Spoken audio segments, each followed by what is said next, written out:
Derechos y obligaciones laborales de las microempresas. Vamos a hablar únicamente de los principales derechos y las principales obligaciones de las microempresas.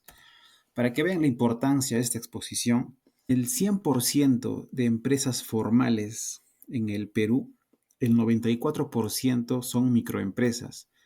Los demás, el 5% es la pequeña empresa, el 0,2% es la mediana empresa y solamente el 0,6% es la gran empresa. Es decir, en su mayoría, las empresas, dentro de las empresas formales del Perú, la mayoría son microempresas, son un 94%. Por eso es importante que conozcamos cuáles son sus principales derechos y obligaciones. Algo muy importante. Anteriormente se entendía que la microempresa, su característica era tener de 1 a 10 trabajadores y con un máximo de ventas anuales de 150 UITs. Como estamos viendo en pantalla, esta norma ha sido derogada. Esta norma es del 2003. Ahora los requisitos han cambiado. A continuación, únicamente con esta nueva ley, la cual fue promulgada este año, el 23 de mayo del 2025, la ley 32.353, en su artículo 8, únicamente nos pone como característica de la microempresa es ventas anuales hasta 150 unidades impositivas tributarias. Es decir, el requisito de tener de 1 a 10 trabajadores ya no está más. Se pueden tener trabajadores de forma ilimitada. Ha cambiado la ley, hay que tenerlo presente.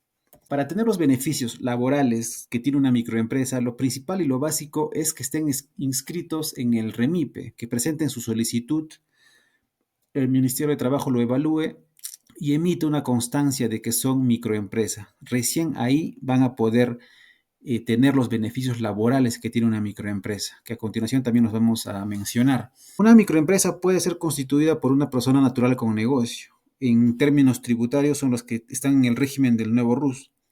También una EIRL puede acogerse al régimen de la microempresa y también cualquier SAC. Entonces, todas estas modalidades de empresa pueden acogerse al régimen laboral. Ojo, régimen laboral, porque el régimen tributario es distinto al laboral. Aquí únicamente estamos hablando de temas laborales. Entonces, todas estas modalidades de empresa pueden acogerse al régimen de la microempresa. Las principales obligaciones que tiene una microempresa. Ojo, aquí solamente vamos a hablar de la microempresa. En otros videos podríamos hablar de la pequeña empresa, mediana empresa y gran empresa, pero aquí únicamente como es un 94% de empresas, un tamaño importante, solamente voy a hablar o dedicarme a las microempresas. Primero se tiene que como remuneración, una microempresa tiene que pagar la remuneración mínima vital, 1.130. Ojo que los derechos laborales solo establecen mínimos. Nada impide que la empresa pueda pagar más al trabajador. No significa que como la ley dice que solo se le va a pagar 1.130, no se le puede pagar más, no es una prohibición. Si el trabajador conversa con la empresa, podrían acordar 1.200, 1.500, depende de las posibilidades de la empresa, depende de las capacidades también del trabajador. Pero como mínimo tendría que pagar en 1.130. Un trabajador en una microempresa no podría ganar menos de este monto, a no ser que tenga un contrato part-time o de medio tiempo. Luego, en cuanto a la jornada de trabajo, tiene que trabajar 8 horas diarias o 48 horas semanales como máximo. Acá igual nada impide de que en negociaciones internas entre el trabajador y el empleador puedan acordar ya no 8 horas, sino tal vez 6 horas o 5 horas diarias, o ya no 48 horas semanales, sino 45 o 40 horas semanales. No va a depender de la negociación que tengan cada uno. Pero el límite son 8 horas diarias o 48 horas semanales. No podrían exceder ese número de horas. En caso se exceda, pasamos al siguiente punto que son las horas extra. Si se excede de estas 48 horas semanales u 8 horas diarias, las 2 primeras horas se tendría que pagar al trabajador el 25% adicional de esas 2 horas.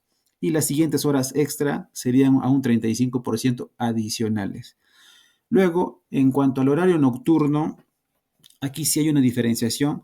Si una microempresa tiene una jornada habitual que es de noche, no tiene la obligación de pagar a sus trabajadores la sobretasa nocturna.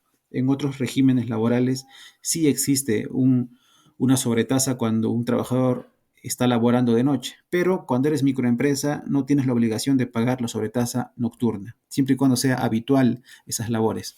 Luego, en cuanto a vacaciones, únicamente la microempresa está obligada a pagar 15 días de vacaciones al año. Esa es su única obligación, ese es su único beneficio social que estaría otorgando. Nótese que aquí no, una microempresa no tiene CTS ni tiene gratificaciones. Luego, en cuanto al despido injustificado o despido arbitrario, eh, únicamente la microempresa, en caso un trabajador demande despido arbitrario o injustificado, se le tendría que pagar al trabajador 10 remuneraciones diarias por cada año que ha trabajado.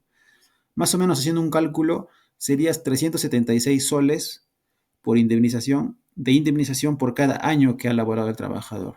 Entonces, como ven, es reducido el monto al régimen general. Una microempresa paga mucho menor indemnización por despido arbitrario. En cuanto a salud, la microempresa está obligada a asegurarlo al trabajador en el Sistema Integrado de Salud, el SIS. No está obligado a afiliarlo a eSalud, pero como los derechos laborales solo establecen los mínimos, entonces nada impediría también de que la empresa pueda afiliar al trabajador a eSalud. Mientras los derechos laborales sean en pro del trabajador, la ley no va a impedir y da libertad para que el empleador lo haga. Lo que no puede hacer el empleador es reducir los derechos laborales que ya tiene ganados mediante ley. En cuanto a pensiones, al igual que los demás regímenes, esa decisión del trabajador, ya sea que vaya a un sistema privado de pensiones como las AFPs, o ya sea que vaya a un sistema público de pensiones como son las ONPs.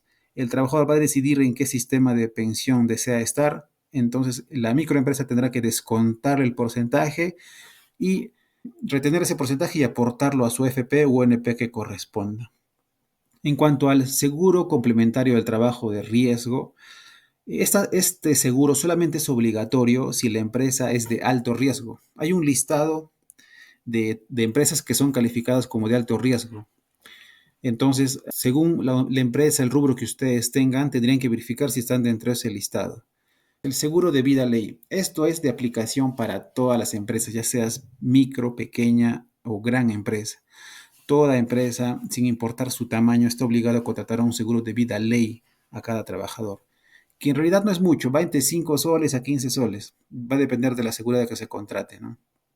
Luego, los trabajadores de una microempresa tienen derecho a sindicalizarse, tienen derechos colectivos. Pueden formar un sindicato si son de más de 20 trabajadores en planilla.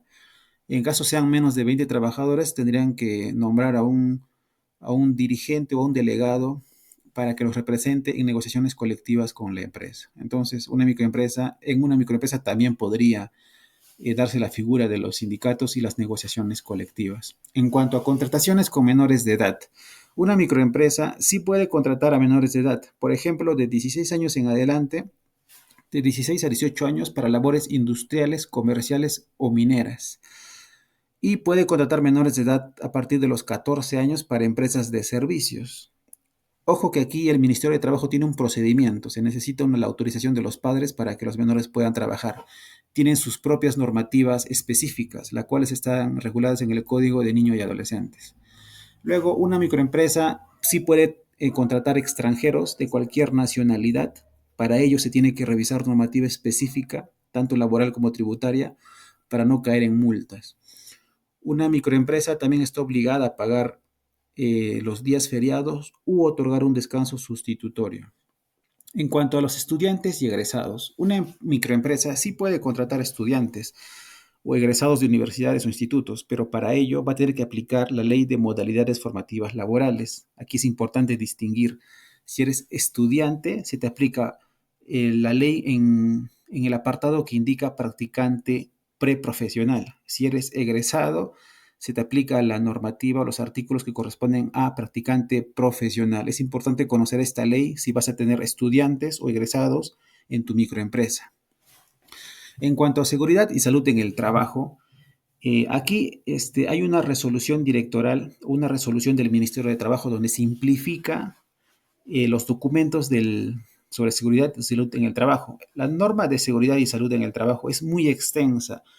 Es por eso que el Ministerio de Trabajo ha creado un sistema simplificado para que no sea muy confuso y únicamente pide 3 documentos: el registro de accidentes de trabajo, un registro de enfermedades médico-ocupacionales y un registro de inspecciones internas que se hagan. Como ven, es mucho más sencillo. No piden el mapa de riesgos, los IPRCs, entre otros documentos, ¿no? Aquí el Reglamento Interno de Seguridad y Salud en el Trabajo sí es obligatorio, pero este sistema simplificado permite que las microempresas no tengan en demasía documentos, únicamente los principales. En cuanto a los exámenes médico-ocupacionales, las microempresas sí tienen la obligación de evaluar a sus trabajadores cuando ingresan a laborar. En su salida ya sería opcional. En caso el trabajador renuncie o sea despedido, ya sería opcional si el trabajador desea un examen médico ocupacional, pero un examen de entrada sí está obligado por ley. En cuanto a las utilidades, esto por norma expresa, una microempresa no está obligada a pagar utilidades a sus trabajadores, sea del rubro que sea. Únicamente basta que esté acreditada como microempresa para que no pague utilidades. Estos son los principales derechos laborales. Ojo que hay muchos más, pero ya va a depender de cada rubro de la empresa para saber qué tipo de contratación dar, qué tipo de beneficios otorgar y cómo manejar sus documentos internos. La parte más importante, las multas de SUNAFIL. A pesar de que para una microempresa los montos de multa están reducidos, hay que tener en cuenta que las multas son por cada trabajador, como estamos viendo aquí, de 1 a 10 trabajadores o más, y por cada infracción. Por ejemplo, una multa leve de un trabajador puede ser 240 soles, si solo es un trabajador. Pero una multa grave por un solo trabajador puede ser 1.230. Pero si a eso se suman más infracciones, y solo es un trabajador, se suman, por ejemplo, 3 infracciones, tal vez de remuneraciones, boletas o AFPs, se suman 3, ya serían más o menos 3.600 soles aproximadamente por cada trabajador. Por eso es importante tener los documentos laborales al día ante una inspección laboral, porque de lo contrario se van a sumar multas que, a pesar de ser microempresa, van a ser muy altas. Por ejemplo, aquí estoy citando las principales infracciones muy graves en materia de relaciones laborales. En el reglamento de la Ley General de Inspección del Trabajo está todo el listado de infracciones laborales, desde leves, graves y muy graves. Aquí yo solamente he citado alguna de ellas, las más importantes, las más recurrentes. Una de ellas es no pagar la remuneración mínima correspondiente. Por ejemplo, tengo un trabajador que está laborando más de 4 horas, 5, 6, 7 u 8 horas, y le estoy pagando 800 o 700 soles. Entonces estaría en una infracción, porque como hemos visto, le corresponde como mínimo 1.130, que es la remuneración mínima vital. Luego, la desnaturalización de contrato. Si tengo muchos trabajadores, pero los contrato como locadores de servicios, pero estos trabajadores están marcando asistencia, están recibiendo órdenes, entonces se entiende que no es un locador de servicios, es un trabajador y tendría que otorgársele los beneficios laborales que mencionamos. Entonces hay que tener cuidado con ello. Luego, otra infracción muy grave es el incumplimiento en la jornada de trabajo, refrigerio, sobretiempo o vacaciones. Por ejemplo, si es que se acordó con el trabajador 6 horas al día, pero sin embargo le estoy haciendo trabajar 8 horas o 9 horas o hasta 10 horas al día, eso es una infracción muy grave, la cual es sancionada. Otra infracción es el incumplimiento en la normativa sobre contratación de menores de edad. Aquí hay que tener mucho cuidado sobre cómo contratar a un menor de edad. Como expliqué brevemente hace un momento, existe normativa específica y hay un código de niños y adolescentes que tenemos que seguir para no caer en esta infracción. Luego, también una infracción muy grave es no capacitar a los trabajadores en temas de hostilidad y hostigamiento sexual. Por eso es importante tener este documento laboral en su empresa. También es infracción muy grave los temas de embarazo o lactancia. No otorgar a la trabajadora, a la madre trabajadora, su periodo pre y postnatal, por ejemplo. También es una infracción muy grave no contar con el registro de control de asistencia. Puede ser mediante reloj biométrico o mediante un documento que acredite el verdadero registro de asistencia. Un cuaderno de asistencia también es válido. Otra infracción muy grave es no registrar a los trabajadores, ya sea en la AFP u ONP. No solo no registrar, sino no pagar los aportes a AFP u ONP. Es una infracción muy grave. Luego, tenemos que no contar con una política salarial, que a la actualidad SUNAFIL viene fiscalizando constantemente este tema de la política. Como ven, solo he mencionado algunos. Son bastantes infracciones, es un listado enorme que toda empresa tiene que conocer con su abogado laboralista o con el área de recursos humanos, tienen que conocer todas las infracciones para evitar caer en multas. Y brevemente les voy a mencionar las principales infracciones muy graves en temas de seguridad y salud en el trabajo. Por ejemplo, no tener un reglamento de seguridad y salud en el trabajo es considerado una infracción muy grave. Luego, el incumplimiento de la normativa que ocasiona accidentes de trabajo. Aquí viene primero aplicando el sistema simplificado que les mencioné para microempresas y también aplicar la ley de seguridad y salud en el trabajo, el deber de prevención. Si su empresa es de riesgo, tiene que cumplir con ciertos estándares de seguridad. Si no es de riesgo, tiene que cumplir también con los estándares mínimos de seguridad. Todo esto tiene que aplicarse para no caer en infracciones muy graves y evitar así las altas multas de SUNAFIL. Finalmente, como conclusión y recomendaciones finales. La primera conclusión es que tener o formalizarse como microempresa no es caro. ¿Por qué no es caro? Porque, como ven, el listado que he mencionado aquí, 8 horas diarias, 48 horas semanales, únicamente tienen como beneficio laboral las vacaciones, no tienen gratificaciones ni CTS. Solamente pagarían el SIS, que es aproximadamente 15 soles, su sueldo, sus 8 horas diarias, sus horas extras si corresponde. Pensiones no es un gasto para la empresa porque eso se le descuenta al trabajador. El SCTR únicamente lo pagarían si corresponde o no. Si no es una empresa de alto riesgo, no tienen por qué pagar SCTR. El seguro de vida ley, que es entre 5, 10 o 15 soles, que es mínimo.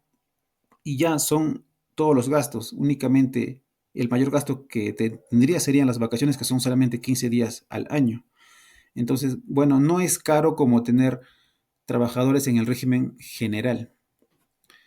¿Y por qué? Otra recomendación es que es mejor formalizar y evitar multas. Como hemos visto, las multas, a pesar de ser microempresas, son muy altas y se multiplica por cada infracción y por cada trabajador. Si se contrata estudiantes o menores de edad, revisar la normativa específica, que hay que tener mucho cuidado. Sé que muchas empresas necesitan contratar menores de edad, o incluso tal vez hay padres de familia que desean trabajar con sus hijos, entre otros temas. Entonces, para eso hay que revisar la normativa específica. Muchos estudiantes necesitan realizar sus prácticas. Hay que conocer la ley de modalidades formativas laborales para no caer en infracciones ante SUNAFIL. Luego, establecer correctamente las actividades principales y complementarias de la empresa para una correcta contratación laboral.